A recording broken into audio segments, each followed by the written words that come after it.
கரூர் மண்ணிலே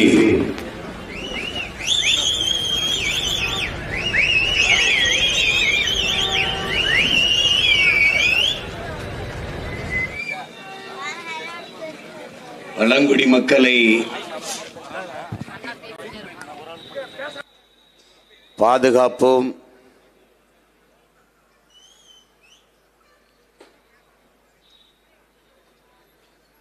என்கிற நோக்கத்தை முன்வைத்து உலக பழங்குடி நாள் அந்த நாளிலே எழுச்சியோடு என் இன சொந்தங்கள் கூடியிருக்கிற இந்த கூட்டத்தை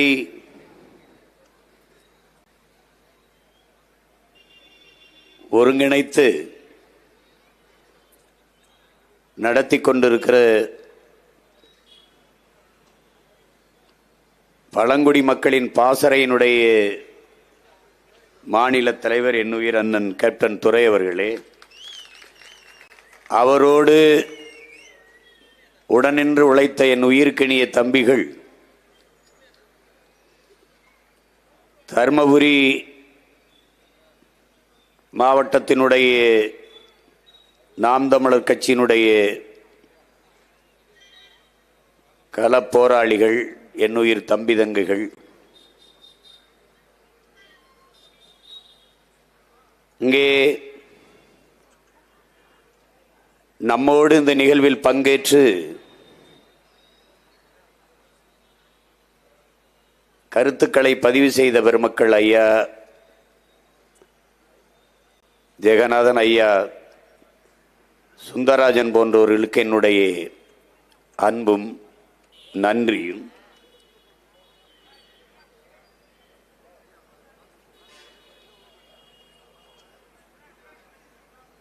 என் உணர்வோடும் உயிரோடும் கலந்து வாழ்கிற என் தாய் தமிழ் உறவுகள் அனைவருக்கும் என் அன்பும் வணக்கம். இங்கே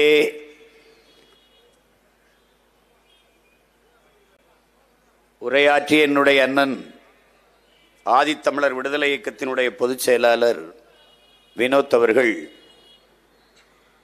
2016ஆம் ஆண்டு நாம் தமிழர் கட்சி முதலாக தேர்தலை எதிர்கொள்கிற போது எப்படி நாங்கள் ஆட்சி செய்வோம், தேர்தல் அறிக்கை அல்ல, ஆட்சி எப்படி செய்வோம் என்கிற செயல்பாட்டு வரைவினை உருவாக்கினோம். அதை நானே முன்னின்று உருவாக்கினேன். அதை என்னோடு உடன் இருந்து நிறைய என் உடன் பிறந்தார்கள், உழைத்தார். அப்போது இந்த ஆதி தமிழ் குடிகளுக்கான உரிமை, அவர்களுக்கான அரசியல் அதிகாரம், இவற்றை குறித்தெல்லாம் ஒரு வரைவை என்னுடைய அண்ணன் எழுதி கொண்டு வந்து தந்தார்கள். அதை அந்த செயல்பாட்டு வரைவில் வகுத்து தொகுத்து இணைக்கிற போது ஒரு முழக்கத்தை முன்வைத்தேன். ஆதித்தமிழர் விடுதலை இல்லாது மீதி தமிழர் விடுதலை வெல்லாது.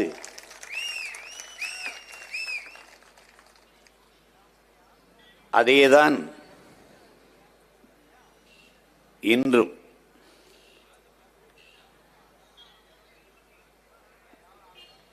இங்கே பேசிய நம்முடைய மதிப்பிற்குரிய காவல்துறை அதிகாரி ஐயா சுந்தரராஜன் அவர்கள் சொன்னார்கள், நாங்கள் ஆதி தமிழ்குடி தாய்க்குடி குறவர்களுக்காக குரல் கொடுக்கிறோம் என்று.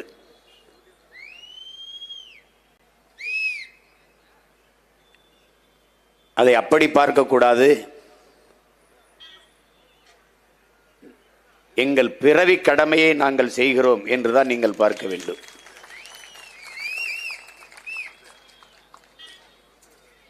என் தாயின் கருவறையில் நான் இருந்ததை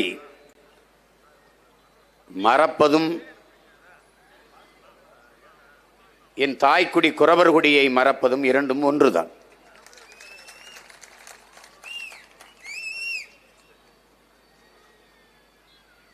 இங்கே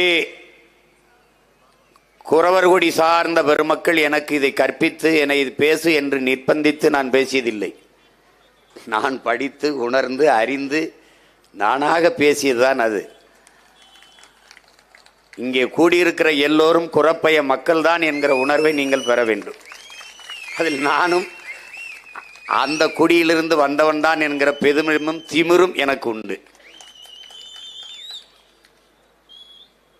அறிவார்ந்த தமிழ் சமூக தம்பி தங்கைகளே,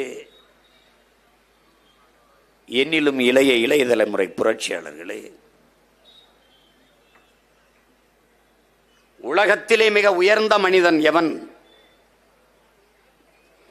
எவன் ஒருவன் கீழே விழுந்து கிடக்கிறானோ, தாழ்ந்து கிடக்கிறானோ, கீழே விழுந்து கிடக்கிறானோ, அவனை தூக்கி மேலெழுத்துவதற்காக எவன் குனிகிறானோ அவன்தான் உலகத்திலே உயர்ந்த மனிதன் என்கிறான். நம்மிடையே தோன்றிய மகத்தான புரட்சியாளர் நம்முடைய பாட்டனார் வைகுந்தர் அவர்கள் தாழ கிடப்பவனை தற்காத்து நிற்பதை தர்மம் என்கிறார். ஒன்றை என் முன்னே அமர்ந்திருக்கிற என் உறவுகள், தொலைதூரத்திலிருந்து என் பேச்சுக்கை உற்று நோக்குகிற என் தம்பி தங்கைகளுக்கு கவனித்துக் கொள்ள வேண்டும். இங்கே தாழ்த்தப்பட்டவன் என்று ஒன்றிய தாழ்ந்தவன் எவரும் இல்லை. தாழ்த்தப்பட்டவன் என்றால் யாரால் தாழ்த்தப்பட்டவன், எதனால் தாழ்த்தப்பட்டவன், ஏன் தாழ்த்தப்பட்டவன்? தாழ்ந்தவன் என்று எவனும் இங்கே இல்லை. அதில் தமிழன் எவனும் தாழ்ந்தவன் இல்லை. தமிழன் உலகத்தின் உயர்ந்த குடி, மூத்த குடி, தொல்குடி. நான் பேசினால் இனப்பெருமை உலகத்தில் பல்வேறு பேரறிஞர்கள் தங்கள் ஆய்விலே நிறுவியிருக்கிறார். ஏன் இந்த நாட்டின் பிரதமர் ஐயா நரேந்திர மோடி கூட உலகில் பல்வேறு நாடுகளுக்கு செல்லும் போதெல்லாம் தவிர்க்க முடியாது, உலகின் மூத்த மொழி தமிழ் எங்கள் இந்தியாவில் இருப்பது எங்களுக்கு பெருமை என்று பேசுகிற நிர்பந்தத்தை கொடுத்தவர்கள் நாம். இந்திய மொழிகளின் தொன்மையை தமிழிலிருந்து அறியலாம் என்று அவர் பேசியதை நீங்கள் இன்றும் கேட்கலாம். என் தங்கை இளவஞ்சி கூட குறிப்பிட்டார்கள். அதை பலமுறை நான் பதிவு செய்திருக்கிறேன். இந்த நாட்டை இந்துக்கள் நாடு என்று சொல்வதை ஏற்க இயலாது. இந்த நிலப்பரப்பு முழுதும் தமிழை தாய்மொழியாக கொண்ட தமிழர்களே, நாகர்களே பரவி வாழ்ந்தார்கள். நாம் நாகர்கள். நாகாலாந்து, நாகப்பட்டினம், நாகநாதன், நாகசாமி, நாகேந்திரன், இந்த பேர்கள்லாம் வர காரணமே தான் தமிழை தாய்மொழியாக கொண்டதால் நாம் தமிழர்கள் என்று அழைக்கப்படுது. என்னுடைய மூதாதைகள் மொழி கூட தமிழ்தான் என்கிறார் புரட்சியாளர் அண்ணல் அம்பேத்கர் அவர்கள். அதே காலகட்ட அந்த கருத்தை ஆம் அம்பேத்கர் சொல்வதை நான் ஏற்கிறேன் என்கிறார் மேற்கு வங்கத்தை பல ஆண்டுகள் முதலமைச்சராக இருந்த ஆண்ட பொதுவுடைமை தத்துவத்தின் பிதாமகன் ஜோதிபாசு அவர்கள்.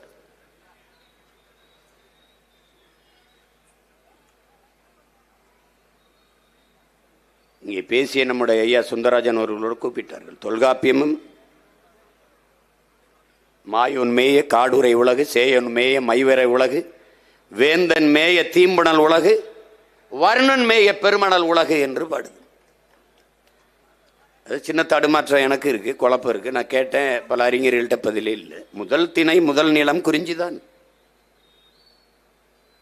கல் தோன்றி மண் தோன்ற காலத்தே வாளோடு முன் தோன்றிய மூத்த குடி, கல் தோன்றி மண் தோன்ற காலத்தே முன்தோன்றிய தமிழ் என்றெல்லாம் நமது முன்னோர்கள் சொல்வது பழம்பெருமை அல்ல. என்னுடைய மாமா தமிழ் கடல் நாவுக்கரசர் காளிமுத்தவர்கள் விளக்குகிறார்கள். நம்முடைய ஐயா கவிக்கோ அப்துல் ரஹ்மான் அவர்களும் விளக்குகிறார்கள். கல் தோன்றி மண் தோன்றா கேட்கும்போது இந்த தமிழங்க எப்பவுமே பீத்துவாங்க, ரொம்ப பெருமை பேசுவாங்க, என்னத்தையாவது பேசிட்டு இருப்பாங்க. கால் தோன்றிச்சா, மண் தோன்றலையா? தோன்றல. கல் தோன்றி விட்டது, மலை குறிஞ்சி திணை தோன்றிருச்சு, குறிஞ்சி நிலம் தோன்றிருச்சு. மண் தோன்றல, மண் மூன்றாவது நிலம்.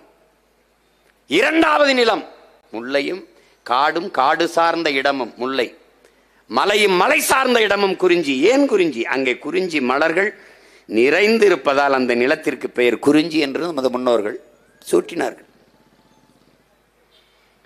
அந்த நிலத்தில் வாழ்ந்தவர்கள் குன்றவர்கள் என்று அழைக்கப்பட்டார்கள். குன்றில் வாழ்ந்ததால் குன்றவர்கள்.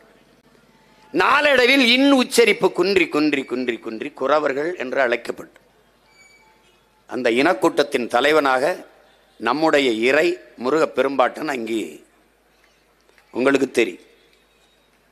குன்றில் வாழ்ந்ததால் மலை முடுக்குகளில் அடுக்குகளில் ஏறி ஏறி இறங்கி இறங்கி தசை இடை நரம்புகள் அப்படி முறுக்கி ஏறி இருந்ததால் முறுக்கன். அதான் சொல்லுவான்ல, திருவிக்கா சொல்றாருல்ல நம்ம தாத்தா, முகிழ்க்கும் தசையிடை அரும்புவதே அழகுங்கிறான். அப்படி கட்ஸ் ஆம்சு கிம்ஸ்லாம் அப்படி அப்படி வச்சிருக்கான் பாரு, அதான்டா அழகுங்கிறான். நீ ஆண் அழகன் போட்டியில முகம் வெள்ளையா அழகா மீச முடியெல்லாம் வச்சிருக்கான அழகன் தேர்வு பண்றதில்ல. அப்படி ஆம்சை காட்டணும், அப்படி புஜத்தை காட்டணும், அப்படி சிக்ஸ் பேக் காட்டணும், அப்பதான் ஆண் அழகன் எடுக்கிறான். அந்த அழகன் தான் முருகன். அதனாலதான் முருகன் முருகன், அத முருகன் என்றால் அழகன் தான். அந்த நிலத்தின் தலைவன் தமிழ் இறைவன் முருகன். தங்கை இளவஞ்சி சொன்னது மாதிரி குன்றில் வாழ்ந்தோம், கிழங்குகளை உண்டோம். கிழங்குன்னு வேட்டையாடி உண்டோம். வேட்டை சமூகத்தில் தான் நாம். தமிழன் மரபே வேட்டையாடி சாப்பிட்றதா. நீ இன்னைக்கு சிவனுக்கு விரதம் இருக்கும்போது சைவம் சாப்பிடணுங்கிற, முருகனுக்கு விரதம் இருக்கும்போது சைவம் சாப்பிடணுங்கிற. நான் பம்புக்கு கரிமீன் சாப்பிட்டு தான் போறது. ஒன்னும் எனக்கு ஆகல, நல்லா தான் இருக்கேன். எந்த சாமிடா நம்ம சாமி சைவம்? ஏன்டா பைத்தியக்காரத்தன மாதிரி பேசிட்டுற? எவன்டா நம்மள சாமி? எந்த சாமிடா? எல்லா சாமியும் இங்க வர சூளாயுதம் வேலாயுதம் ஈட்டி எல்லாம் வச்சிருக்கு. என்ன வெள்ளரிக்காய் வெண்டைக்காடா வெட்டிக்கிட்டு இருந்துச்சு, வேலை வச்சுக்கிட்டு சூளாயுதத்தை வச்சுக்கிட்டு. வேட்டையாடி சாப்பிட்ட சமூகத்தின் மரபினரா நம்ம ரத்த அணுல அசைமம் ஓடி இருக்கு. சும்மா போட்டு அதுக்கப்புறம் அங்க காடுகளில் வேட்டையாடி விலங்குகளை உண்டோம், காய்கனிகளை உண்டோம், கிழங்குகளை உண்டோம். மெதுவா மெதுவா இடம்பெறை தொடங்கின நகர்ந்தோம், கீழே இறங்கி வந்தோம். காடும் காடு சார்ந்த இடமும் மலை அடிவாரத்தை ஒட்டி அங்கே முல்லை மலர்கள், சின்ன சின்ன மலர்கள் நிறைந்திருந்ததால் நமது முன்னவர்கள் முல்லை நிலம், முல்லை திணை என்று வரையறுத்தார். இதுவரை வேட்டையாடி உண்ட விலங்கை ஏன் வளர்த்து உண்ணக்கூடாது என்று நமது முன்னவர்கள் சிந்தித்தார்கள். ஆடு மாடுகளை வளர்க்க தொடங்கினார்கள். அங்கே நாம் மேய்ப்பரானோம். அங்கே குறவர், இங்கே ஆயர், கோன். அந்த இனக்கூட்டத்தின் தலைவன் கையிலே ஒரு கோலை கொடுத்தார்கள். அதை வைத்திருக்கிற தலைவன் கோன். கோன் என்றால் அரசன். வரப்புயர நீர் உயரும், நீர் உயர நெல் உயரும், நெல் உயர குடி உயரும், குடி உயர கோல் உயரும், கோல் உயர கோன் உயர்வான் என்று அவை பாடிய பாட்டு இருக்கு. ஆனா கோன்னா உனக்கு கேவலமா தெரியுது, யாதவனா உனக்கு பெருமையா தெரியுது. அது எந்த மொழி சொல்னே உனக்கு தெரியல. உன்னை அரசன் என்று சொல்வது, நீ மன்னன் என்று சொல்வதை விட உனக்கு பெருமை வேற ஒண்ணு வேணுமா என்ன? கோன். அங்க வாழ்ந்தோம். அங்கேயே 1-2 கண்டுபிடிச்சிட்டோம். நல்லா கவனிச்சுக்க, உலகத்துக்கு என்ன கண்டுபிடிச்சவன் நம்ம தான். அது எப்படின்னு சொல்ற அப்படின்னு, ஆடு மாடுகளை என்பதற்கு எண்களை கண்டுபிடிச்சிட்டான். நமது மூதாதை வள்ளுவ பெருமகனார் நமக்கு தந்தருளிய மறைமொழியிலே எழுத்தன்ப என எண்ணன்ப என்று எழுதவில்லை, எண்ணன்ப என எழுத்தன்ப. இவை ரெண்டும் கண்ணன்ப வாழும் உயிர்தான். முதல்ல வந்தது என்னடா, அதுக்கப்புறம் தான்டா எழுத்துன்னு எழுதிட்டான். என்ன எடுத்து பார்த்துக்க. முதல்ல என்னை கண்டுபிடித்தவன் நீனும் நானும், ஆயர் கூட்டம் நாம தான். 2வது திணை மக்கள். கீழே இறங்குறோம், நிலம் பள்ளமா இருக்கு. அங்கு வாழ்ந்த எல்லாரும் பல்லர்கள் தான். நானும் பல்ல, நீனும் பல்ல, எல்லாரும் பல்லந்தான். நீ கோச்சுக்க ஓட்டு போட போடாத போ. சத்தியமும் உண்மையும் கொஞ்சம் கசக்கத்தான் ராஜா, கசக்கத்தான் செய்யும். ஆனால் கனி எப்போதும் இனிக்கும். பொறுமையா இருக்குன்னா உண்மையை நீ உணர்ந்து பார். நாம் பல்லர்கள். அது காரண பெயர். ஏன் நிலம் பள்ளமாக இருந்தது, அங்க வாழ்ந்தோம். அருவி ஆரக்கண்டம் நீர் ஓடிச்சு, குளிச்சோம். அந்த இடத்துல நாகரிகம் அடைஞ்சோம். நிலைச்சு வாழலாம்னு நகர்ந்து வாழ்ந்த நாம் நிலைத்து வாழலாம் முடிவெடுத்தோம். அங்க உணவுப் பொருள்களை வேளாண்மை செய்து சாப்பிடலாம்னு முடிச்சோம். ஆடு மாடுகளை வளர்க்க தொடங்கினோம். உழவுக்கு மாட்டை பழக்க தொடங்கினோம். மாட்டை உழவுக்கு பழக்க அதோடு போய் சிநேகம் பாராட்டினோம். காட்டு விலங்கை வீட்டு விலங்கா மாற்றணும். அது திமிலோடு ஏறி ஏறி அப்படி விளையாண்டு அன்பு தடவி வருடி நம்ம வீட்டு நமக்கு நட்பாக்கணும், உறவாக்கணும். அந்த திமிலோடு ஏறி விளையாட தொடங்கும் போது அதை ஏறு தழுவுதல்னு வச்சான் சங்க இலக்கியத்துல. கொல்லேற்று கோணஞ்சுவானை மறுமையும் புல்லாலை ஆய மகள்னு சங்க இலக்கியத்தில் பாட்டிருக்கு. என்ன, காலை அடக்க அஞ்சுகிற ஆண்மகனை அடுத்த பிறவியிலும் திருமணம் செய்யலாம், மணமுடிக்கலாம் என்று ஆயர் மகள் நினைக்க மாட்டாளுங்கிறது அந்த பாட்டு. பின்னாடி ஜல்லிக்கட்டுன்னு ஆகுது. அது நாயக்க மன்னர்கள் வந்தபோது கொம்புல சல்லிக்காசுகளை கட்டி விட்டு ஓட விட்டு பிடிக்க விடும்போது சல்லியை கட்டியதால் ஜல்லிக்கட்டுனானது. அது அல்ல, ஈறு தழுவுதல் தான் தமிழன் மரபு விளையாட்டு. அதை புரிஞ்சுக்கணும். நீ என்ன காலை நம் மாடு, அது மாடு இல்லடா, நம்ம செல்வம். அதே வள்ளுவ பெருமகனார், கேடில் விழிச்செல்வம் கல்வி ஒருவருக்கு மாடல்ல மற்றையவைங்கிறார். கல்விதான் மானுடனுக்கு அறிவு செல்வம், ஆனால் மாடும் நம் செல்வம் பாடுறார். மாடு மாடல்ல செல்வம். அதனாலதான் நீ எல்லாம் எங்களை காட்டுப்பை மக்கள் நினைச்சிட்டு இருப்ப. இன்னும் ரேஷன் கார்டில் காலமாட்டு பேர் எழுதினவங்கடா நாங்க கருப்பான் செவலைன்னு. குடும்ப படம் எடுக்கும் போது ஸ்டுடியோக்குள்ள அந்த புகைப்பட ஒளிப்பட நிறுவனத்துக்குள்ள குடும்பத்தோடு காலை நிக்கிற படம் இருக்கடா நான் காட்டுறேன்டா, பதிவிறக்கம் பண்ணி பாடுறேன். குடும்ப அட்டையில காலமாட்டு பேர செத்த மரபுல வந்தவன்டா நம்ம. கும்பிடுற தெய்வம் சிவனுக்கு முன்பே, சிவனை வணங்குவதற்கு முன்பு காளையை வணங்க வேண்டும் என்று முன்னாடி காளையை வணங்கி பின்னாடி இறைவனை வணங்கின கூட்டம் இனக்கூட்டது. அங்க நிலைத்து வாழ தொடங்கணும், அங்க வேளாண்மை செய்ய தொடங்கணும். அதுவரை தாய் வழி சமூகமா இருந்தது, அங்க தந்தை வழி சமூகமா மாறுது. ஒருவனுக்கு ஒருத்தின் ஆகுது, அவன் வேளாண்மை செய்ய போறான், வீடை பார்த்துக்கணும், குழந்தைய பார்க்கணும்னு. அன்னைக்கு தாய் யாருன்னு தெரிஞ்சது, தந்தை யாருன்னு தெரியல. அது வேற. அப்ப தெரியுது, ஒருவனுக்கு ஒருத்தின் வாழும்போது தந்தை இவன் வருது. அப்புறம் தான் அப்பம் பேரை போடுறது, அப்பம் பேரை முதல் எழுத்தா போடுறது, இந்த கிழிக்கிறதெல்லாம் வந்துட்டுது. உனக்கு புரியுதுன்னு நினைக்கிறேன். தந்தை வழி சமூகமா மாறுறோம். அங்கதான் கலை, இலக்கியம், பாட்டு, கூத்து, இசை, நாட்டியம் எல்லாம் வருது. அங்கதான் கோயில கட்டுறோம், அங்கதான் வழிபடுறோம். பல்லர்கள் நாம் தான் பாண்டியர்கள். டே, இதுல எந்த சாதி சமூகத்துல பாண்டியன்னு பேர்ல சொல்றான் சொல்லு. தேவேந்திரர்ல பாண்டியன் இல்லையா? வன்னியர்ல இல்லையா? கோனார்ல இல்லையா? நாடார்ல இல்லையா? கவுண்டர்ல இல்லையா? சொல்லு. முதலியார்ல இல்லையா? உடையார்ல இல்லையா? எல்லாருலையும் பாண்டியன் பேரு. காரணம், நாம் தான்டா பாண்டியர்கள். அப்ப அங்க இருந்தா அங்க வாழ தொடங்கினோம். இப்ப என்ன நீங்க கவனிக்கணும், குறவர்,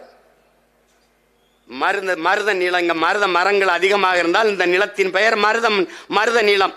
இப்ப கல் தோன்றிருச்சு, மண் தோன்றல. மண் எப்போது தோன்றுகிறது? நிலம் எப்போது வருகிறது? மூன்றாவது நிலமாக வருது. அப்ப கல் தோன்றி மண் தோன்றா காலத்தே வாளோடு முன் தோன்றிய மூத்த குடி தமிழ் குடி என்று பாட்டு வருது. மலையிலே தோன்றிட்டான் தமிழன். ஆதியில் காடுகளில் வாழ்ந்த மனிதர்கள் எழுப்பிய ஒளியிலே, அவர்கள் எழுப்பிய மொழியிலே இருக்கிற அந்த ஒளியிலே இருக்கிற அந்த ஒளி இருக்கிற மொழியில் இருக்கிற ஒளி, அது இன்று வரை தமிழ். தூரத்தில் இருக்கவனை கூப்பிட ஏய் ஓய் ஆனா அது இன்னைக்கு இருக்கு. அதனால ஆதியில் மனிதன் பேசிய முதல் மொழி தமிழ் என்று அமெரிக்க மொழியில் ஆய்வறிஞர் அலெக்ஸ் குலியர் பதிவு செய்கிறார். நான் சொன்னா வீண் பெருமை பேசுறேன்பா. அமெரிக்காவில் இருக்க அலெக்ஸ் குலியர் என்ன வந்தது? இன்னும் இருக்காரு.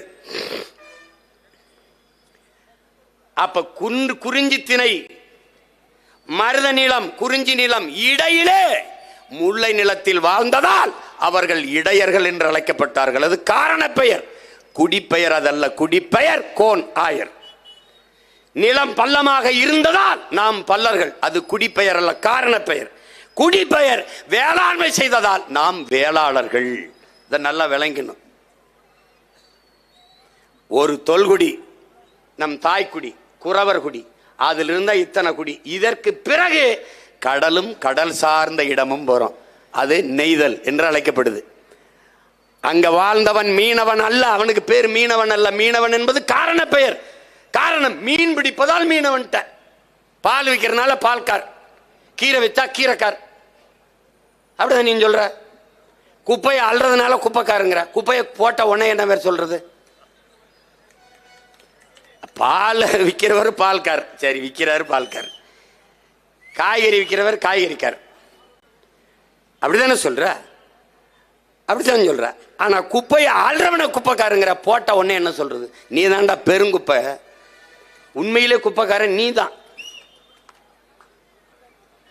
அது மாதிரி மீனை பிடிப்பதால் நாம் மீனவர்கள். ஆனால் அது நம் குடிப்பெயர் அல்ல.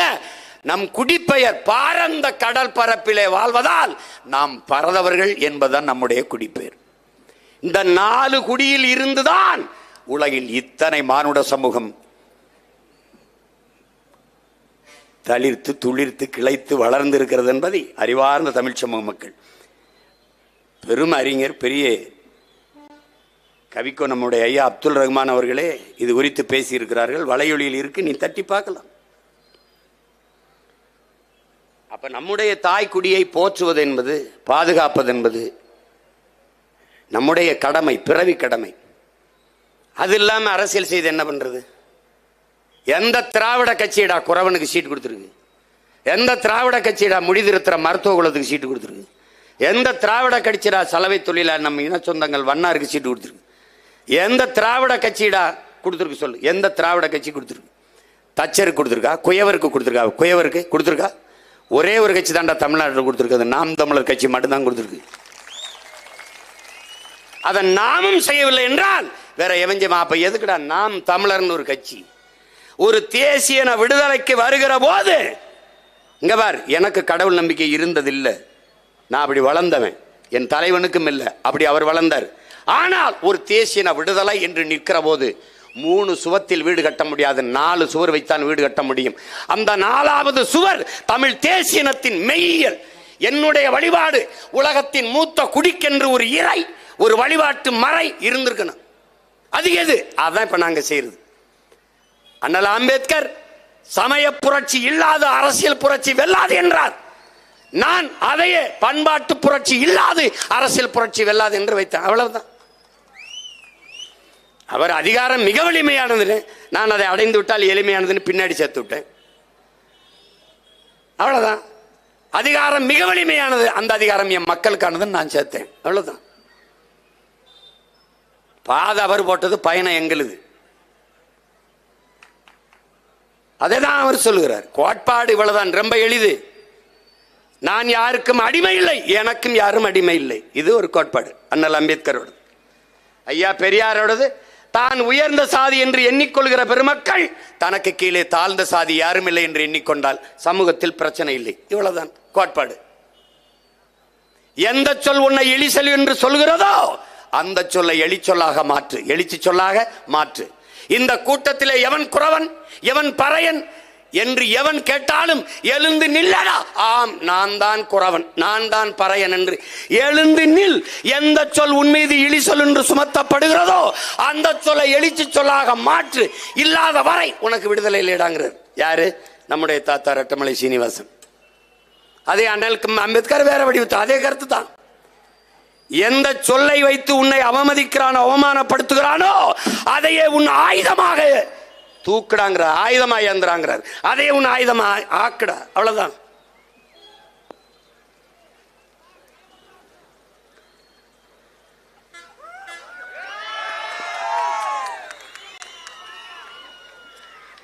இரு, எதுக்கு மழைக்கெல்லாம் பயந்து ஓடிட்டு இருக்க? மழை இல்லைனாலும் அழுகிற, மழை பெய்யல, மழையே பெய்யலைங்கிற, பெஞ்சா ஓடுற.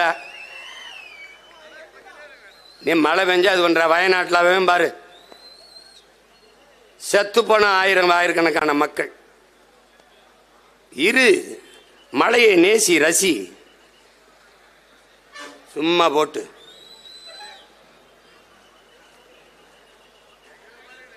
மழை இல்லைன்னா ஏதுரா உலகத்தில் உயிர்கள்? இருறா, கொட்டுற குண்டு மலைக்கே ஓடாத கூட்டத்தில் பிறந்துட்டு குளிர் மலைக்கு பயந்துக்கிட்டு கொடையை பிடிக்கிறது, பாயை பிடிக்கிறது. நனைடா, நெல்லும் எள்ளும் வெங்காயம் தாண்டா நனைஞ்சா முளைக்கு, நீ ஒன்றும் முளைச்சு போக மாட்டாயிடா. இருடா, எங்கடா போற? சும்மா ஏதோ ஐயோ அப்படின்னு.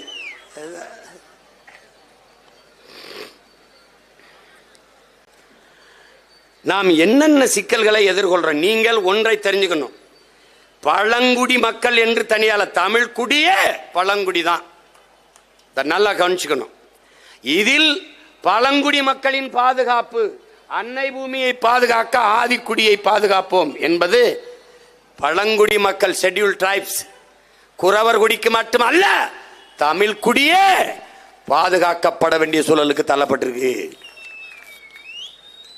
நினைச்சுக்க ஐயா சுந்தரராஜன் சொன்னார் பாருங்க, அவன் மண்டையில உளவியல அவனுக்கு ஏத்திருக்கான்.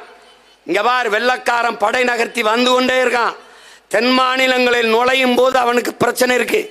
எப்படிடா இவங்களை பிளந்து பிரித்து அடிக்கிறது, சிதைக்கிறது, அடிமைப்படுத்துவது என்று முடிவெடுக்கிற போது அவன் தயங்குறான். அப்ப முதலாக அவன் என்ன ஒன்று யோசிக்கிறான், எவன் போர்க்குணம் கண்டு மூர்க்கமாக களத்தில் பாய்வானோ அவனை எல்லாம் குற்ற பரம்பரை என்று சட்டத்தை போட்டு ஒடுக்கிறான். அதுல முதலில் போட்டது கள்ளர், அதுக்கப்புறம் குறவர், அப்புறம் மறவர், இப்படி ஒவ்வொரு சாதியாக போறான். சொல்றாரு பாருங்க, 73 சாதியா போடுறான். நல்லா கவனிச்சுக்கணும். அதனால அவன் பொது புத்தியில் என்னன்னா, எந்த குற்றச்செயல்களுக்கும் முதல்ல குறவர் இளைஞர்களை பெண்களை பிடிச்சி கொண்டு உள்ள போட்டுருவான். நான் வந்து போராடும் போதெல்லாம் ஒவ்வொரு தம்பியும் கண்ணீர் விட்டு கதறான். தொட்டதுக்கெல்லாம் தூக்கிட்டு போய் காவல் நிலையத்தில் வச்சு அடிக்கிறாங்கன்னா, இந்த வழக்கை ஒத்துக்க, இந்த செயின் அத்தேன், இந்த வீட்டில் நான் திருடினேன்னு ஒத்துக்க. அவனுக்கும் இந்த திருட்டுக்கும் ஒரு சம்பந்தம் இல்லை, ஒரு சம்பந்தம் இல்லை. ஆனால் அவனுக்கு ஏன், அவனுக்கென்று குரல் இல்லை, அவனுக்கென்று அரசியல் வலிமை இல்லை, அதிகாரம் இல்லை. அவன் ஒடுக்கப்பட்ட அடித்தட்டு மக்களாக இருக்கான். அந்த இடத்தில் அவனுக்காக குரல் கொடுத்து கூட நின்று தோல் கொடுத்து நிற்க வேண்டியது ஒவ்வொரு தமிழச்சிமாரில் பால் குடித்த மான தமிழ் மகனின் கடமை என்பதை நீ புரிஞ்சுக்கணும். உன் பிறவி கடமை, அதை புரிஞ்சுக்க. நீ குறவர் குடிங்கிற ஆதிக்குடி, நீ தாயின் முளை மார்பில் குடித்தான், அவன் பூமி தாயின் மலை மார்பில் பால் குடித்தான். அவன் இல்லைன்னா காடும் இல்லை நாடும் இல்லை. நீரின்றி அமையாது உலகம் என்பது போல காடின்றி அமையாது நாடு என்பதும் சத்தியம், உண்மை. அதை புரிஞ்சுக்கணும். இன்னைக்கு வயநாட்டில் மலைச்சரிவு, பெரிய சேதம், பேரிழப்பு, அப்படி என்ன செய்யறது தெரியாமல் உறைஞ்சிட்டது நாடு. எல்லார் இதயங்களும் இடி விழுந்தது போல மக்கள் அப்படியே பார்க்குற, என்ன செய்யறது தெரியல. நம்முடைய போற்றுதற்கும் வணக்கத்திற்கும் உரிய பெருந்தகை முத்தமிழ் பேரறிஞர் ஐயா வைரமுத்து அவர்கள் ஒரு கவிதை எழுதியிருக்காங்க. இந்த முத்தமிழ் பேரறிஞர்னு சொல்றேன்னு நினைக்கிறியா? இவன் சொல்ல மறுத்தான், நான் சொல்றேன். அவர் முத்தமிழ் பேரறிஞர் அல்ல, நான் சொல்றேன் நாத்தமிழ் பேரறிஞர். 4 தமிழ் பேரறிஞர். இயலிசை நாடகம்ங்கிற முத்தமிழ் தான் நீ பார்த்துருக்க. அறிவியல் தமிழ் ஒன்று இருக்கு, அதையும் சேர்த்து நான் தமிழ் பேரறிஞர் நான் சொல்றேன். இன்னைக்கு நான் சொல்லும்போது கேட்க, கூண்டுக்குள்ள நின்று நான் கத்துறதுனால கூவுறதுனால கேட்க மாட்டேது. ஒரு நாள் கூரையில் ஏறி இந்த சேவல் கூவும், அன்னைக்கு எல்லா பயிலும் என்னை நீ பார்ப்பேன். அதிகாரமற்ற எளிய மகன் அரூர்ல ஏதோ ஒரு ஓரத்தில் நின்று பேசிக்க நினைக்காத. 2 வருஷம் 2 ஆண்டு தான் பொறுத்துரும். மொத்தம் இப்ப என்னை சுத்தான். நான் பேசினாலும் என்னை பற்றித்தான் பேசுவேன், பேசினாலும் என்னை பற்றித்தான் பேசுவேன், என் கட்சியை பற்றித்தான் பேசுவேன், என் தம்பி தங்கச்சியில பற்றித்தான் பேசுவேன். தம்பி, என் பேரை பற்றி உச்சரிக்காம உனக்கு சோறு கிடையாது. என் எச்சில் இல்லாம உங்க கட்சி கிடையாது, ஒரு பய கிடையாது. பல பேருக்கு சோறே என்னை பேசுறதான் திட்டுறதான். தீட்டி தீட்டி பேசினாலும் வட்டியில சோறு அப்பா. அது மாதிரி அவன் என்னதான் திட்டி திட்டி பேசினாலும் அவனுக்கு வட்டியில 2 சோறு. சீமானை பத்தி பேசினா ஒரு 5000ங்க. போடா போடா பொழைச்சிட்டு போடா பொழைச்சிட்டு. மாசம் 5 லட்சம் போடா, நல்லா போடா போடா.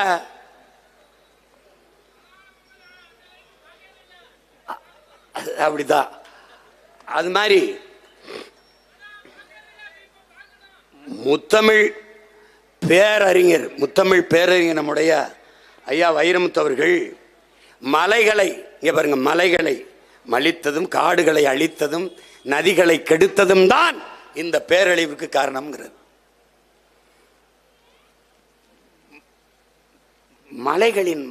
மலைகளின் புத்திரர்கள், புதல்வர்கள், குறவர்கள், மரங்களின் மக்கள். மரங்களின் நீ தாய் தந்தையின் விரல் பிடித்து நடந்தாய், அவன் மரங்களின் கிளை பிடித்து நடைபயிற்சி நடந்தவன். நீ கிணறு குளங்களில் தண்ணி குடித்தாய், அவன் அருவியிலும் ஓடையிலும் நீர் குடித்து வளர்ந்தவன். அவன்கிட்ட போய் நீ பேசாத. காடுகளின் நீள ஆழம் அகலம் தெரியும், அவனுக்கு மலை முகடுகள் எல்லாம் தெரியும். அவனோட நீ ஒன்றும் போட முடியாது. நீ உலகத்தில் ஒன்றுமே உன் பிள்ளைகளுக்கு படிப்பிக்காதேங்கிறான்.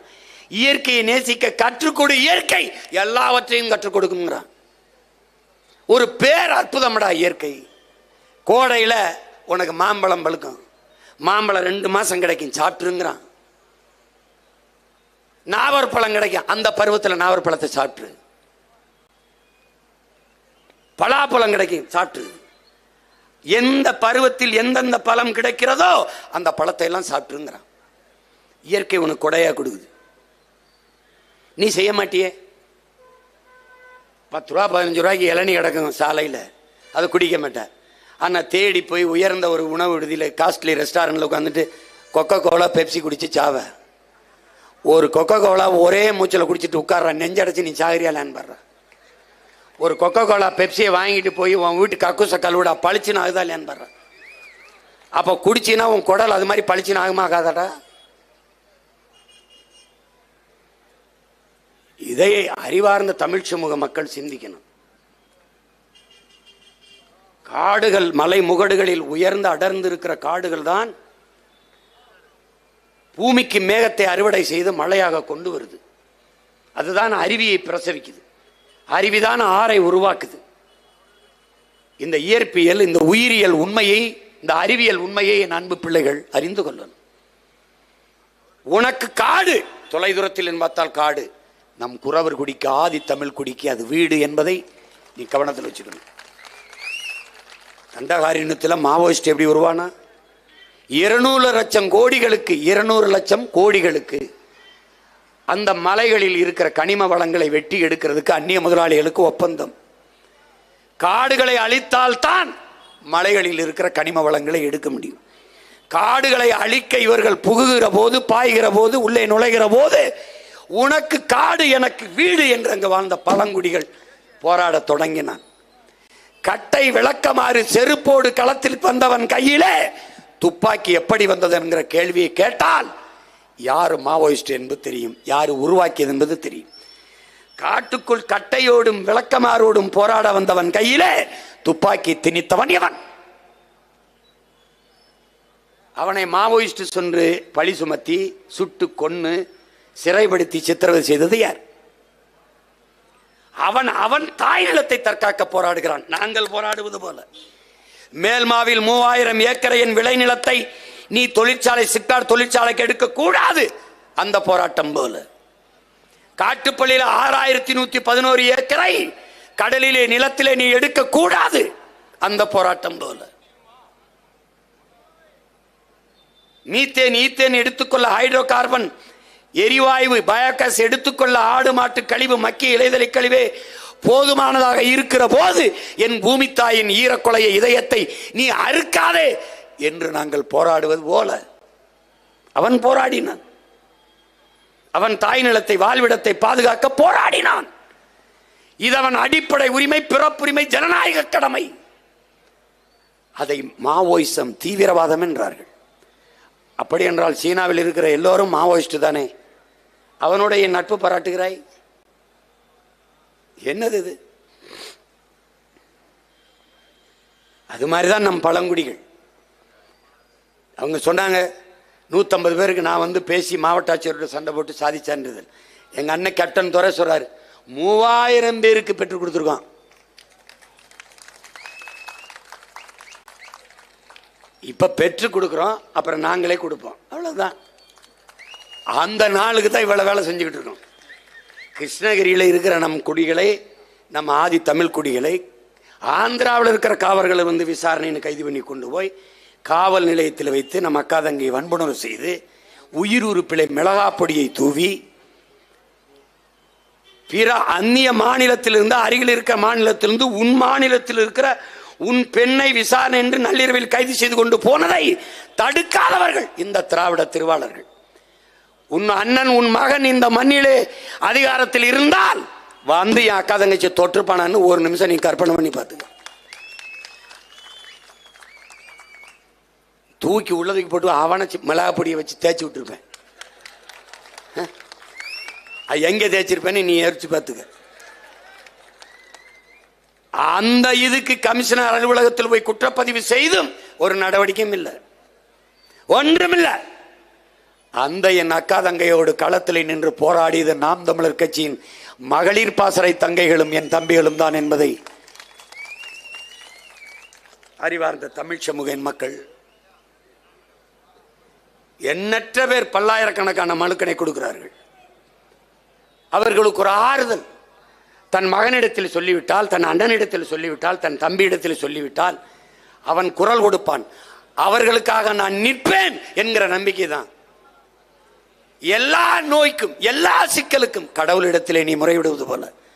கடவுள் என்ன குடல் மருத்துவரா, இல்லை தலைவலி மருத்துவரா, இல்லை காய்ச்சல் மருத்துவர், எந்த மருத்துவர் தெரியாது. ஆனால் எல்லாவற்றுக்கும் எனக்கு எப்படியாவது எனக்கு வலியை குணப்படுத்திடு ஒரு நம்பிக்கை. அதுபோல என் இன மக்கள் அதிகாரமற்று நின்றாலும் தன் மகன் தனக்காக பேசுவான் என்ற நம்பிக்கையிலே எண்ணற்ற மனுக்களை கோரிக்கைகளை எங்களிடத்திலே வைக்கிறார்கள். கேட்கிற இடத்தில் இப்போது, நாளை தீர்க்கிற இடத்தில் விரைவில் உங்கள் பிள்ளைகள் வரும். இங்க பேசிய என் தம்பி சண்டாளாங்கன்னு அண்ணன் பாடிற வேணாங்கிறான். ஏன் நாம் பாடல ஐயாத பல பாட்டு, அடி சண்டாலி உன் பாசத்தாலே பாட்டு இருக்கு. சண்டாலி ஓம் பாசத்தாலே தம்பி அமீர் அவர்கள் எடுத்து அந்த பருத்தி வீரன்லாம் பாட்டு இருக்கு. எத்தனை பாட்டு இருக்கு, நான் வேணா அனுப்புறேன், வலையொலியில் இருக்கு, தட்டிப்பாரு. சண்டாளான்னு ஐயா கருணாநிதி பலமுறை எழுதியிருக்காரு, மனோரால உரையாடல் எழுதியிருக்காரு, பாச பறவைகள்ல உரையாடல் எழுதியிருக்காரு. சண்டாளானா யாருன்னு நம்முடைய தாத்தா நாமக்கல் கவிஞர் எழுதியிருக்காரு. தாயை பழித்தவன், தந்தையை நிந்தித்தவன், நானோ சண்டாளன், நீதாண்டா சண்டாள், இவனெல்லாம் சண்டாளன் ஒரு பெரிய பாட்டு எழுதியிருக்காரு. இருக்கு, நீ எடுத்துப்பாரு. கம்ப ராமாயணத்தில் இருக்குது, கந்த சஷ்டி கவசத்தில் இருக்கு, திருமூலர் தந்த திருமந்திரத்தில் இருக்கு, பைபிள்ல இருக்கு, தமிழ்நாடு இருக்கு. இந்த என்ன அகர முதலில் சண்டாளன் ஒரு பெரிய பாடம் நடத்தி வச்சிருக்கான். சண்டாளன் கருணாநிதி சண்டாளன் சொன்னது இவ்வளவு வலிக்குதுன்னா 60-100 வருஷமா உலகத்தின் மூத்த குடி தமிழ் குடி எங்களை, உலக மொழிகளின் தாய்மொழி தமிழின் பிள்ளைகளை, எங்களை திராவிடர்கள் திராவிடர்கள் என்று நீங்கள் இத்தனை ஆண்டுகளாக சொல்லும் போது எங்களுக்கு எவ்வளவு வலிச்சிருக்கும் பாரு. இது அவமானமா இருந்தால் இது ஒரு தேசினத்திற்கு எவ்வளவு பெரிய அவமானம். நீ நல்ல வீரன், எதற்கு தமிழ் புதல்வன் விருதின் தொகை கொடுக்கிற? திராவிட புதல்வன் சொல்லு, நீ பார்ப்போம். தகைசால் தமிழர் விருது, தகைசால் திராவிடர் விருது கொடுங்க. எங்க ஐயா நல்லகனு கொடுத்தீங்க, இப்ப ஐயா குமரி ஆனந்தன் கொடுக்குறீங்களா? தகைசால் திராவிடர் கொடுங்க பார்ப்போம். எவ்வளவு பெரிய ஏமாற்று. இந்த 3 ஆண்டுகள்ல இந்த அரசு பெற்றிருக்கிற அரிய உயரிய பெருமை 1000 ரூபாய் அரசு என்பதுதான். 1000 ரூபாய் அரசு. பள்ளிக்கூடத்தை கட்டி சீரமைக்க முடியல, சிற்றூர்கள் தரும் பள்ளிக்கூடங்களை. நான் பிறந்த என் ஊர்ல சிவகங்கை மாவட்டத்தில் அரணையூர்ல நான் படித்த தொடக்க பள்ளியினுடைய சீரமைப்பை நாங்க செஞ்சோம். எங்க அண்ணங்க ஊர்ல இருக்க அண்ணங்களோடு நான் பணம் கொடுத்து சீரமைச்சேன். ஆனால் இன்னும் 2 வாத்திய ஆசிரியர்களை பணி நியமனம் செய்ய முடியல, போராடிட்டு இருக்கேன். பிள்ளைகளுக்கு சமைச்சு கொடுக்கிற சத்துணவு பணியாளருக்கு சம்பளம் கொடுக்க முடியல. நீ கொழுப்படுத்திட்டு போய் சதுரங்க விளையாட்டு 100 கோடிக்கு, இப்ப இந்த ஃபார்முலா 4 ஃபார்முலா 4 அப்படின்னு ஒரு கார் பந்தயம், அது 50-60 கோடி. இது அப்போ அறிவு கருவறையாக இருக்கிற வகுப்பறைகளை, பள்ளிகளை, ஒரு நாட்டின் எதிர்காலம் அந்த நாட்டின் வகுப்பறையில் தீர்மானிக்கப்படுதுங்கிறான். ஒரு அறிவார்ந்த சமூகத்தை உருவாக்க ஒரு ஆகச்சிறந்த பணி கல்வி பணி. அதை கற்கிற பள்ளிக்கூடங்களை சீரமைத்து ஆசிரியர்களுக்கு உரிய ஊதியம் கொடுத்து தரமான கல்வியை தேசத்தின் குடிகளுக்கு கொடுக்க முடியல. கேட்டால் திராவிட மாடல். என்ன மாடல்? என்ன மாடல்? நீ ஏதோ பழங்குடி மக்கள் குறவர் குடிக்குத்தான் ஆபத்து பாதிப்பு நினைச்சிட்டு இருக்க. நீ வாழ்ந்துட்டியா? நீ இதை வாழ்ந்துட்டியா? 1000 ரூபாய்க்கு நீ கையெந்திர நிலைமையில தான் இருக்க. தமிழ் புதல்வன் அந்த அந்த பணம் கொடுக்கிற அறிவிப்பு வரும்போது இன்னைக்கு செய்தித்தாளில் படிச்சு பார்த்தீங்கன்னா, வறுமை கல்வி கற்க, கல்விக்கு ஏழ்மை ஒரு தடை இல்லை, கல்வி கற்க ஏழ்மை ஒரு தடை இல்லை. ஏன் 1000 ரூபாய் கொடுக்குறாருல்ல? என் மக்களிடத்துல ஒரே ஒரு கேள்விதான் உங்க மகன் கேட்பேன், இந்த 1000 ரூபாய் இந்த அரசு ஏன் தர வேண்டும்? எதற்காக தர வேண்டும்? இந்த பணத்தை எப்படி தருது? இந்த கேள்வியை நீங்க எழுப்பி பார்க்கணும். எதுக்காக பெண்களை குறி வச்சு 1000 ரூபாய் கொடுக்குது? பெண்களுடைய வாக்கை பெற முடியல. எதற்காக பெண்கள் கல்லூரிக்கு பெற பெண்களை குறி வைக்குது? இளம் பெண்கள், இளைஞர்கள் சீமான் பின்னாடி ஆயிரக்கணக்கில் திரளுகிறார்கள். சீமான் யார்? முதலமைச்சர் மகனா, பேரனா? இல்லை. யார்? 1 லட்சக்கணக்கான கோடி வச்சிருக்கானா? பல ஆயிரம் கோடி வச்சிருக்கானா? இல்லை. பல முறை பதவியில் இருந்திருக்கானா? இல்லை. யார்? இந்த கூட்டத்தில் ஒருவன். அவன் கண்ணாடியில் முகத்தை பார்க்கிற போது என் முகம் அவனுக்கு தெரியுது. அவன் நினைக்கிறான் நான் தலைவன். என் முன்னாடி நிக்கல, என் அண்ணன், என் சித்தப்பன், என் பெரியப்பன், என் மாமன், என் மகன் என்று இந்த மக்கள் என்னை நேசிச்சு கொடுறாங்க. நடிகர் கட்சி ஆரம்பித்தால் அவரை பார்க்க கூடுவார்கள், சீமானை பார்க்க கூட மாட்டார்கள். அவன் என்ன பேசுகிறான் என்று கேட்க கூடுவார்கள். என்ன பேசுவான்? அவர்களுக்காக பேசுவான். இதயத்தின் அடித்தளத்திலிருந்து பேசுவான், ஈரக்குலையிலிருந்து பேசுவான், உள்ளத்திலிருந்து பேசுவான், உதிரத்தை உருக்கி அதையே பேசுவான். பல ஆயிரம் ஆண்டுகளாக அவன் இனம் தூக்கி சென்ற வலியவே மொழியாக்கி பேசுவான். அவனுக்காக பேசுவான். அதனால் எனக்கு அருகில் நிற்பான். பெருந்தலைவர் காமராஜர் வட இந்தியாவில் போய் பேசிக் கொண்டிருக்கிற போது தமிழிலே பேசிக் கொண்டிருக்கிறார், வேட்டி சட்டையில் தமிழ். முன்னாடி இருக்கிறவரெல்லாம் கைதட்டுகிறார்கள். அவர்களுக்கு தமிழ் தெரியாது, கைதட்டுகிறார்கள். பக்கத்தில் இருந்து ஒருத்தர் கேட்கிறாரு, அவர் என்ன பேசுறாரு, ஏன் கைதட்டுறிய? என்ன பேசுறாருன்னு தெரியல, ஆனா எங்களுக்காக பேசுறாருன்னு தெரியுது. அது மாதிரி இந்த மக்கள், என் உடன் பிறந்தவர்கள், தங்கை தம்பிகளுக்கு தெரியும், அந்த அண்ணன் அவங்களுக்காக பேசுறேன்னு தெரியும். அதனால ஒரே ஒரு தடவை கேளுங்க, எதுக்கு இப்ப தமிழ் புதல்வனுக்கு காசு? ஏன்னா அவருக்கு தெரியுது இந்த 1000 ரூபாய் கொடுத்ததுல கொஞ்சம் இளம் பெண்கள் ஓட்டு நமக்கு விழுகுது. என்ன புள்ளி விவரம். இப்ப இந்த இளைஞர்கள் சீமானுக்கு போடுறான். அவன் என்ன நினைக்கிறான், நம்ம ஒரு தொகுதிக்கு 50 கோடி செலவழிச்சான், அவன் 5 லட்சம் தான் செலவழிச்சான், வட்டி காசால கூட செலவழிக்கல. நம்ம நிறுத்தும் போதெல்லாம் பெரிய பெரிய அமைச்சர்கள் மகன்களை நிறுத்தணும். அவன் யாருன்னே தெரியல வேட்பாளர். இவ்வளவு வேலை செஞ்சோம். ஆனா அவன் ஒரு ஆளா கத்தி 35 லட்சம் 36 லட்சம் ஓட்டை வாங்கியிருக்கான். 1 ரூபா ஓட்டுக்கு கொடுக்கல. யாரு போட்டது? கிறிஸ்தவ இஸ்லாமியர் போடல. ஏன்னா பிஜேபியின் பி டீம். நம்ம யாரு சொல்றா? மெயின் டீம் திமுக தான். கருணாநிதி ஐயாவின் 100ஆண்டு விழாவுக்கு நாணயம் காசு வெளியிடுகிறது மத்திய அரசு, இந்திய ஒன்றிய அரசு. ஏன்? எப்படி வெளியிடுது?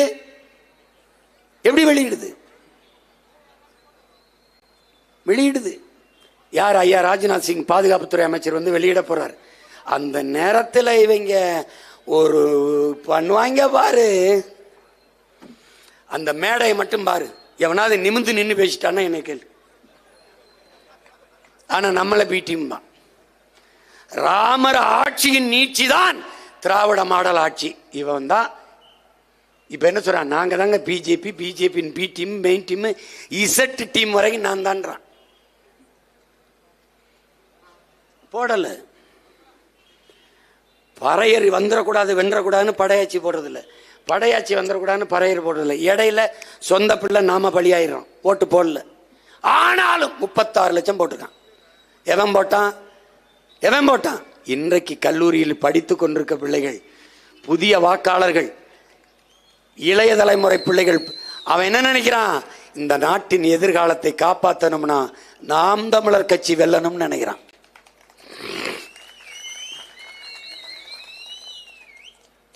இன்னைக்கு 4.5 லட்சம் முத தேர்தலில், அப்புறம் 17.5 லட்சம், அப்புறம் 30 லட்சம், இப்ப 36 லட்சம். இது 1,20,00,000 ஆகும். இந்த நாடு நமதாகும். இந்த துயரங்கள், இந்த துன்பங்கள்லாம் ஒழியும். நீ கவலையே படாது.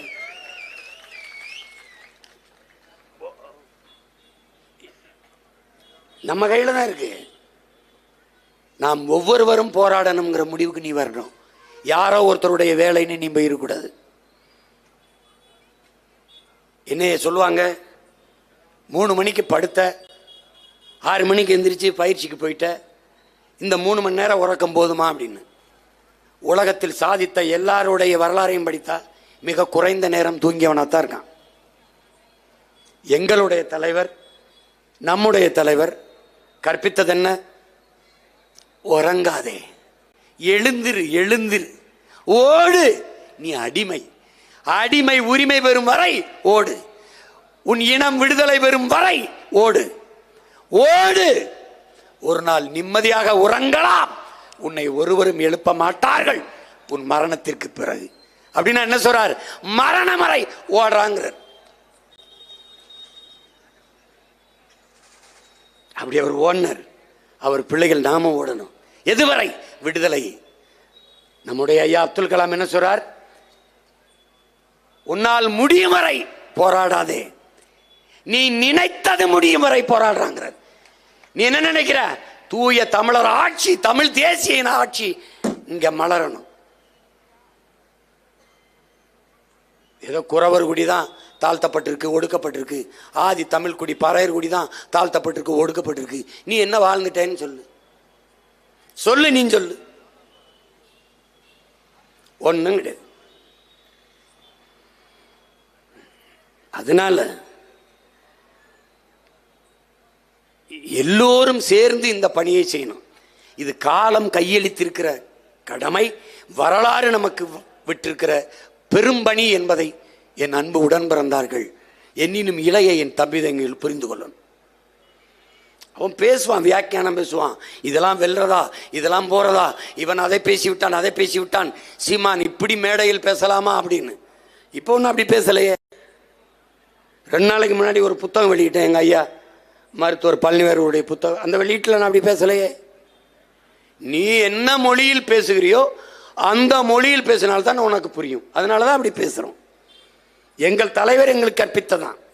உன் எதிரி எந்த மொழியில் பேசுகிறானோ அதே மொழியில் பேசுகிறார். கருத்துனாலும் கருத்து, கருவினாலும் கருவி. துப்பாக்கி தூக்கி வர்றவனுக்கு முன்னாடி போய் பிரசங்கம் பண்ணிருக்க முடியாது. நான் எந்த ஆயுதம் எடுக்க வேண்டும் என்பது எப்போதுமே எதிரிகள் தான் தீர்மானிக்கிறார்கள். அதை நீ புரிஞ்சுக்கணும். வாங்க சீமான், வாங்க ஐயா, வாடா சீமான், என்னடா சொல்றான், இதாங்க, இதுதான். புரிஞ்சுக்கிச்சா? இதுக்கு மேல விளக்கம் கேட்க கூடாது. இதுதான் அன்புனா அன்பு, வம்புனா வம்பு. நீ வெட்ட ஓங்குற போது விழுந்து கும்பிட ஈன பயன் நினைச்சுக்கிறாத எங்களை. இந்த கூட்டத்தை நீ வெட்டணும்னு நினைக்கிறதுக்கு முன்பே வெட்டி முடிக்கிற ஆட்கள் என்பதை மனசுல வச்சுக்கிட்டு இயங்கு. இந்த ஆட்டத்தை நீ எவ்வளவு நாள் ஆடுவாயின் பாரு தம்பி. எவ்வளவு வேகமாக சுத்துற, முதல்ல சுத்தி விட்ட பம்பரம் எங்க ஆணி இருக்குன்னு தெரியாத அளவுக்கு வேகமா சுத்தும். ஒரு நாள் அப்படியே தள்ளாடி தள்ளாடி தள்ளாடி சத்துன்னு விழும். நாங்க எப்படி தெரியுமில்ல, ஆக்கர் போடுறதுக்கு சுத்திட்டு பம்பரத்தை நாக்கில் எச்சி தொட்டு அப்படியே நிற்போம். விழுந்த உடனே போட்டா 2 தெரிச்சு ஓடும். ஒரு நாள் நீ விழும்போது மண்டையில ஆக்கரை போட்டு பேக்கல, நீ பார்த்துக்கிட்டே இரு. ஏதோ எங்க அவரை அசிங்கப்படுத்துறாங்க, ஐயோ அவரை பேசலாம், அவரை தாண்டா பேசணும். ஐயா கருணாநிதி இப்ப நாகரிகம் இல்லாம பேசிட்டார். டே அவரெல்லாம் நாகரிகமா பேச சொல்றதே அநாகரிகம்டா, பைத்தியக்கார பயில்களா. இந்த நாட்டில் அநாகரிக அரசியல், அதனுடைய ஆதி தொடக்கமே அவர் தான்டா. வளையொலியில் இருக்கு, தட்டி அனுப்ப முடியாது அக்கா தங்கச்சிக்கு, அவ்வளவு அவசியமா இருக்கு. என்ன போட்டு கட்டுப்பாரு. ஏய், ரஷ்ய புரட்சியாளர் லெனின் சிலையை சாச்சிட்டான். ஒரு 3 வயசு பையன் தலை மேல ஏறி நின்று ஒன்று கடிச்சிட்டான். தட்டி பாரு, படம் இருக்கு. பங்களாதேஷின் தந்தை முஜிபுர் ரஹ்மான் மண்டையில ஏறி அடிச்சு சாச்சிட்டான் சிலைய. ரெவல்யூஷன், புரட்சி. இலங்கையில புரட்சி, ராஜபக்சே அப்பனுக்கு வச்சிருந்தான் சிலை, தூக்கி குப்பையில் தள்ளிட்டான். புரட்சி. சந்திரபாபு நாயுடு வந்தாரு, ஜெகன்மோகன் ரெட்டி ராஜசேகர் ரெட்டிக்கு வச்சிருந்த சிலையெல்லாம் எங்க கிடக்கு எவனுக்கும் தெரியல. அதே நிலைமை இங்க வரல, நீ பார்த்துக்கிட்டே ரொம்ப ஆடுற. நீ ரொம்ப ஆடுற, பதவி திமிரலையும் பண திமிரலையும் ஆடுற. இது ரெண்டு என்கிட்ட இல்லை. ஹிட்லர் சொல்றான், அதை உங்களுக்கு மறுபடியும் நான் சொல்றேன். இலக்க எதுவும் இல்லாதவன் இடத்திலே சவால் விடாத. என்கிட்ட இலக்க உயிரை தவிர ஒரு மயிறு இல்லை. பார்த்து நடந்துக்க, பார்த்து நடந்துக்க. நீ ஒன்றும் கிடையாது. நீ அதிகபட்சமா என்ன பண்ணி போடுவ? ஜெயிலில் போடுவ. என்னை மாதிரி மகிழ்ச்சியானவன் உலகத்தில் இல்லை. ஒரு ஃபோன் தொல்லை இல்லை, ஒரு இது இல்லை. நிம்மதியாக படிப்பேன், நிம்மதியாக குறிப்பெடுப்பேன். எப்போ வெளியில் விட்டியா வந்து உன்னை கொல்லுவேன், வச்சு கொள்வேன். இப்பவே நான் கேட்குற கேள்விக்கு எதுக்கும் பதில் இல்லை, எதுக்கும் பதில் இல்லை. ஏதோ பேசிட்டு அலைகிற நீனு. பார்த்து பண்ணுங்க, நியாயமாற கவனம். பல சாம்ராஜ்யங்கள் சரிஞ்சிருக்கு. உனக்கு ஒன்றும் இல்லை. திராவிடம்னா என்னன்னே சொல்ல தெரியல. பார்த்துக்க. நீ வைதேகத்தந்தா படத்தில் வந்த விஜயகாந்த் மாதிரி. ஐயா விஜயகாந்த் தெரியுமில்ல? 2 ரீலுக்கு முன்னாடி செத்துருவார். ஆனால் ரேவதி அம்மா வந்து அந்த காதலியை கூட்டிகிட்டு வருவாங்க, காதலனையும் காதலியும் ஊரை விட்டு தப்பிக்க விடுறதுக்கு. ஊர் எல்லையில் வெள்ளச்சாமி அருவாளோட நிற்பார். அவர் செத்து 1 மணி நேரம் ஆயிடுச்சு. ஆனால் அப்படியே நிற்பார் அருவாளோட. வரலாம் ராதாரவி தான். ஊர் மக்கள்லாம் பயந்துக்கிட்டு அப்படியே நிற்பாங்க. கடைசியாக ஒரு காற்றடிச்சோன்னு சத்துன்னு விழுவார். அப்படி நீ செத்துட்டா ரொம்ப நாளைக்கு முன்னாடி. சும்மா ஒரு கத்தியை வச்சு படம் காட்டிக்கிட்டு இருக்கா. ஒரு நாள் நீ விழுவா பாரு. நீ டெட் பாடி. செயற்கை சுவாசம் கொடுத்து ஒன்று உயிர்ப்பிச்சு வச்சுருக்கான். ஆக்சிஜன் சிலிண்டரில் வச்சுருக்கான். உனக்கு கோட்பாடு இருக்கலடா. நீ பெரிய கொம்பன் கொள்கையாளன் தானே. ஐயா பெரியார் பேரறிஞர் அண்ணா அவரெல்லாம் வளர்த்த கொள்கையாளன் தானே. காசு கொடுக்காம கூட்டத்தை கூட்டுறா. கட்சியை கலைச்சுட்டாங்க. போறோம்டா கூட்டுறா. உன் திராவிட கொள்கை திராவிடம் என்பது பேசி கூட்டு பார்ப்போம். தலைவனும் நீங்க அப்பா முதலமைச்சரும் அமைச்சரும் சேலம் மாநாட்டில் பேசிக்கும்போது 3 சீட் ஆடிக்கிட்டு இருக்கான். போய் சமையல் அறையில் பிரியாணி சாப்பாடை தூக்கிட்டு போயிட்டு இருக்கான். எண்ணெய் கேனு சீரக பொட்டலம். அந்த சமையக்கார் உப்பை கூட வாங்க எடுத்துட்டு போவாங்க. ஐயோ,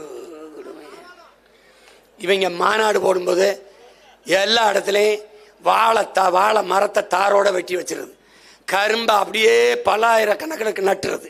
ஏன் பெரியவங்க விவசாய பற்றி உங்கள் அப்பா அம்மா எனக்கு ஏதாவது தெரிஞ்சிருந்தா வாழையை தாரோட வெட்டி நடுவியா, கரும்பை வெட்டி நடுவியா? அது விளைய வைக்க எவ்வளவு காலம், அது எவ்வளவு சத்துள்ள உணவுப் பொருள். அதை கொண்டாந்து வீதியில் கட்டி என் ஜனம் கூட்டம் முடிச்சு போகும்போது விக்குன்னு அந்த தாரை அத்து கரும்பு அத்து கட்டா கட்டிக்கிட்டு கருமம். என்னடா உங்களுக்கு இதில் ஒரு பெருமை இருக்கு? என்ன பெருமை இருக்கு சொல்லு? ஏதாவது விவசாய குடும்பத்தில் பிறந்தவன் எப்படி பண்ணுவானா? கார் ரோதைக்கு பூ போடுறது, மேலே பூ போடுறது. எங்கள் கட்சியில் எவனாவது மாலை போட்டு பார்த்துருக்கியா? செத்தா போடு, உயிரோடு இருக்கும்போதுக்கு போடுற. அதுவும் ஒரு மாலை போடு போதும். சாமிக்கு போடுற நிறுத்து, தலைவர்களுக்கு போடுற. இன்னைக்கு பாட்டுன்னு தீரம் சின்னமலைக்கு போட்டோம், ஆனால் அம்பேத்கருக்கு போட்டோம். மரியாதை விட்டு. பூ உனக்கு பூக்கல, எனக்கும் பூக்கல. அது பூச்சி வண்டு வண்ணத்து பூச்சி சீட்டுக்கு பூக்குது. விடுறா. அதை போய் இவர் பெருமை. அதில் இவனுக்கு பரவாயில்ல, மேலே வீசுறது, கார் சக்கரத்துக்கு போடுறது. இப்படி ஒரு கூட்டம் உருவாயிருக்கு பாருங்க. எல்லாத்தையும் மாற்றணும், ஒழிக்கணும். அதுக்கு ஒரே ஒரு வழிதான் இருக்கு. திராவிடம் ஒழிகன்லாம் பேசாத, திமுக ஒழிகன் பேசாத, நாம் தமிழர் வளர்க வெல்கன்னு பேசு.